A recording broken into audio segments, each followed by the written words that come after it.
الله الرحمن الرحيم أرأيت الذي يكذب بالدين فذلك الذي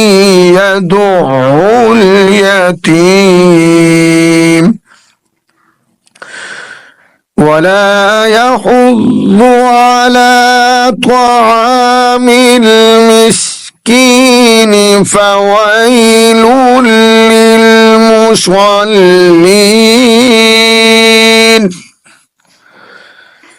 الذين هم عن